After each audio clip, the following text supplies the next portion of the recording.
Good morning, everyone, and welcome back to Coffee and Headlines, our morning get together live here on Facebook, where we exchange headlines from our city, our state, and our country for your questions, your ideas, your comments, your suggestions about how to best enjoy Puerto Vallarta as our city of choice, our home, the city where we live as full-time English speaking folk. And today it is a pleasure to see you as always. It is January 3rd. We're just starting the year and we have all kinds of interesting news to share with you today. But before we go there, as always, we welcome everyone to the broadcast. We welcome our friends that watch on YouTube later on in the day. No live broadcast on YouTube, but we are opening comments on YouTube broadcasts. If you have any comments that you wish to share with us, we have comments available on YouTube now. And what else? Of course, if you're watching live with us today for the first time, we'd love to welcome you. And we can do that whenever you write the word new in your comment. That gives us the opportunity to give you a little bit of cheer. And of course, if there's something really important that you are thinking about, that you have a question, that you want comments on, or you want a reaction on, it helps a great deal if you add a capital letter Q at the beginning of your comment. What do we have today? Today we have some interesting news from the city about a new academy that is going to open up. We have reactions from our governor about the increasing number of COVID cases. We have more ruffled feathers about the new CEPAL director. And when you think that Puerto Vallarta is like the most amazing cruise destination in all of Mexico, another port, another state takes the cake, takes the high honors when it comes to the largest number of arrivals, both of cruise ships and also of passengers. And last but not least, we have a couple of events and interesting things to look forward to. So let's get this show on the road.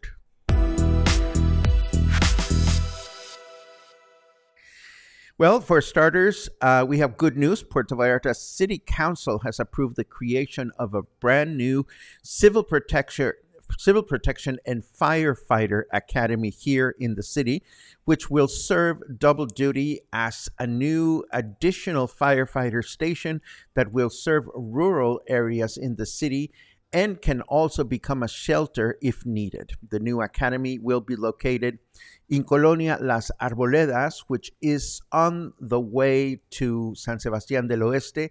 So clearly, the location will mean that there will be a faster response time for anybody that is in that general part of the municipality. These are excellent news, although we don't have a specific date as to when the academy will be created or when it will be inaugurated. Now, despite the fact that the number of new COVID cases is increasing throughout Mexico, and definitely our state is no exception. Jalisco, our governor, has indicated that there are no new restrictions just yet. Governor Alfaro also exhorted the population to continue being careful out there. He said the number of cases is nothing compared to what we had last winter, but we will continue to monitor the situation. You know what to do. Now, anyone traveling along Highway 200 north of Puerto Vallarta yesterday morning, around Las Varas to be precise, most likely encountered major delays as a gas pipe loaded with jet plane fuel.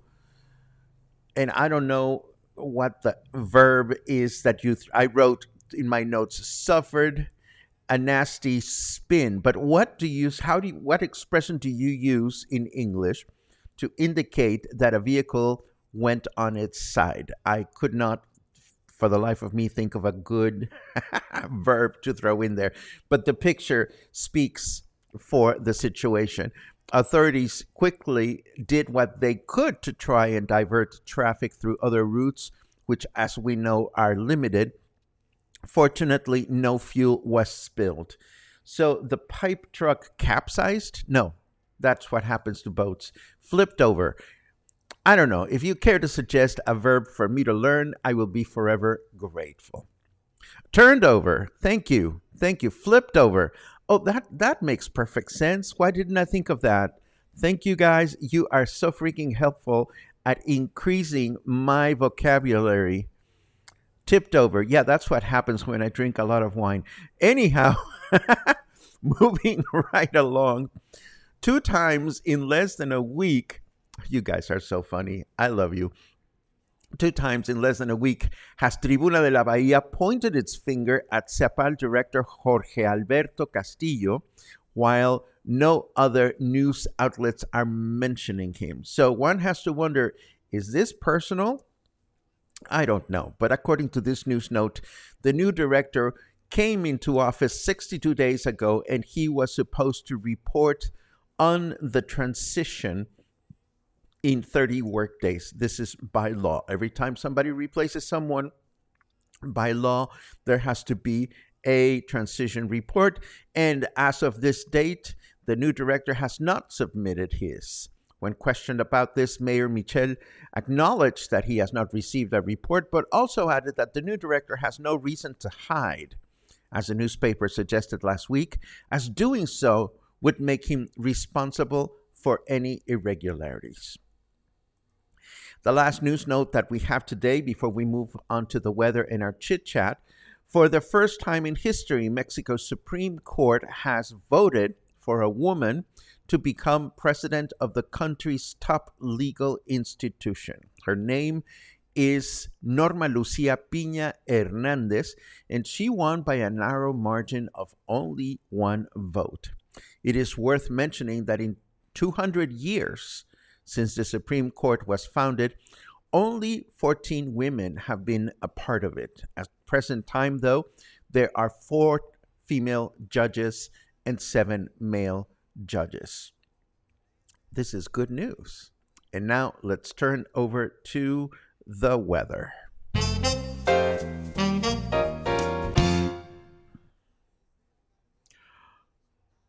Okay, can somebody explain to me what or who are the sea hags of New Jersey?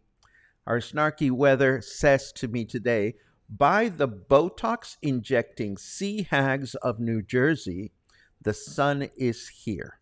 Yours truly has no idea who the sea hags of New Jersey are. So if anybody can shed some light on this situation, I would appreciate it.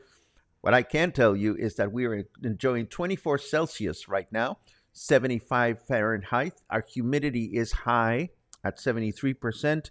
And our weather forecast says clear through the day today with a high of 28 and a low of 17. Tomorrow, Wednesday, we will enjoy another clear day with a high of 29 and a low of 18.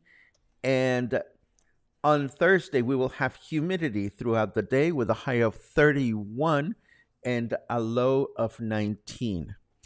Um, oh, so it's a wordplay on the sea hags. Oh, it's a pun on the housewives of New Jersey. I understand. I didn't quite get the connection. I thought it was weird. Anyhow, moving right along, we frequently report on local cruise ship activity and the number of both cruises and passengers that arrive here in Puerto Vallarta. But it was not our port that took the highest honors this past year.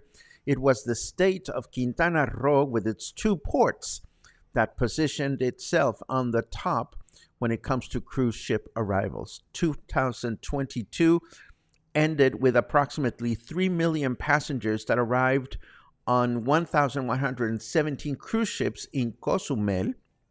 Meanwhile, at the other port in Mahahual, 1 million passengers arrived in 410 cruises. Lots of cruise ship activity going on in Mexico's Caribbean. Now, I have some things to look forward to this year. The state of Jalisco will celebrate its 200th year anniversary, and the state of Jalisco apparently will spare no expenses and has announced a series of commemorative events that will take place during the month of June. What events will take place? We have no idea, and I'm sure they probably don't have any idea just yet. There is no specific information available, but everything indicates that June of this year will be a great time to spend some time in our capital city. And I also read elsewhere that the new Mazatlan Aquarium will also be completed sometime during this year. And when it is inaugurated, it will become the largest aquarium in all of Latin America. So this will also be an awesome time to spend some time in Mazatlan. I wonder if you've ever been, or if you haven't. I have only been once and very much look forward to returning once the new aquarium is finished and ready to go. I have a couple of event announcements that I would like to share with you. Our friend Carmen Porras from Oculto reached out to me yesterday to let me know of an upcoming dinner that will take place that will be open to the public, and this will be on Wednesday, January 25th. In this particular occasion, and based on request, Oculto will feature a menu showcasing dishes that used to be part of El Arrayan of the menu at El Arrayan. As you know, Carmen and Claudia were the proud owners of this legendary Mexican restaurant here in Puerto Vallarta for many years. They decided to close and open their new project, Oculto, which is all about private dinners. But a lot of people apparently have mentioned that they miss some of the dishes that you could order at their former restaurant. So that's what's going to happen. On Wednesday, January 25th, there are only 8 spaces available to be part of this private dinner. And Carmen has indicated that Coffee and Headlines viewers get a discount on the price when they mention the broadcast. Last but not least, we've been mentioning Amy Armstrong's performances at Nacho Daddy, and particularly her weed one. And since some of you expressed interest in going as a group, I am proposing Saturday, January 21st to be the date in which we go as a group. This will be one day after our winter meet and greet at Whiskey Kitchen. And I've already told both Amy and also Tammy at Nacho Daddy that we would like to go as a group. If you'd like to tag along, I recommend you purchase your tickets sometime in the near future, or at the very least, make a reservation so that you can get a good spot. I'm very much looking forward to this, as I am sure we'll have a great time listening to Amy's beautiful voice and singing marijuana-related repertoire, and also telling us her own stories as she has dealt with weed. And now let us take a quick look at your comments just to see what everybody is up to this morning. We have good mornings from Boston, Massachusetts. Hello, David. It's always a pleasure to read you. It's always a pleasure to read each and every one of you. Oh, Karen is dealing with snowstorm in Minnesota. Sorry to hear about that.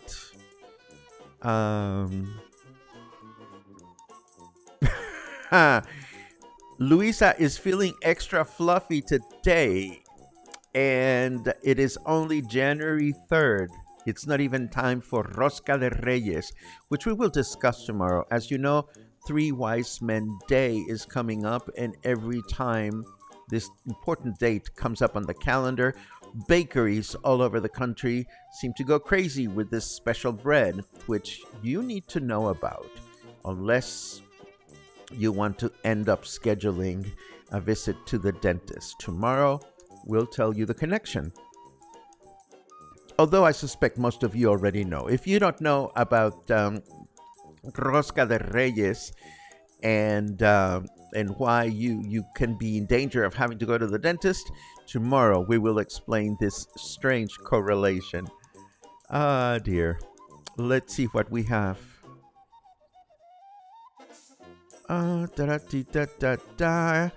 Nice wishes from Ashley. Thank you very much.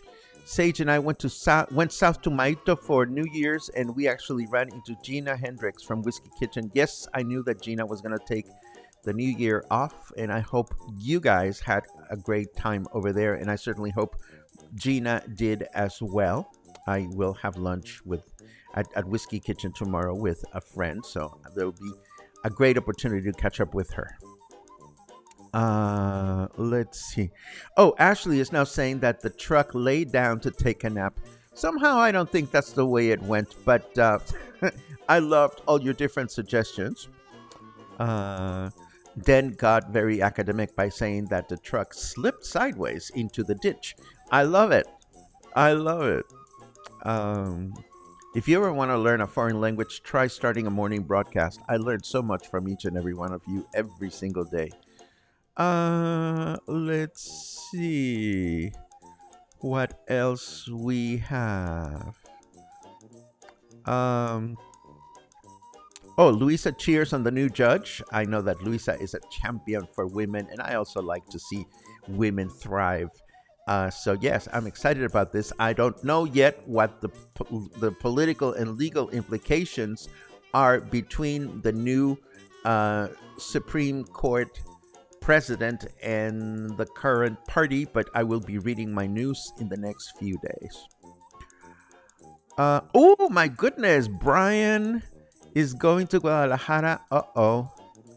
Brian is going to Guadalajara. I know that Brian and Luisa are good friends, so I hope that your paths will cross over there. I hope you guys will have such a great time.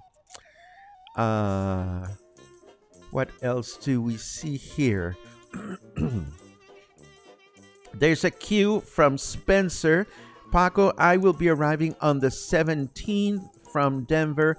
How can I make the reservation for the 21st, the performance by Amy Armstrong? My suggestion, Spencer, is that you check on the event that I'm going to post today on the news, the show notes, and you get in touch with the venue directly, explain to them who you are and so forth and so on. You might even be able to get a ticket ahead of time by paying online. I don't know exactly what the options are, but I will leave a link to the event in the show notes so that you can reserve if you'd like to do that. For anybody else that wishes to do this, that would be, of course, a course of action that anybody can pursue. And this, of course, brings us to the end of today's broadcast. Tomorrow, we will be talking about Rosca de Reyes and whatever news we manage to collect between now and then. If you're out and about, enjoy the day, even though it's a little humid. Stay happy, stay kind. Bring the face mask just in case. We don't want things to get ugly or uglier. And I hope I will see you again tomorrow. Have a great day.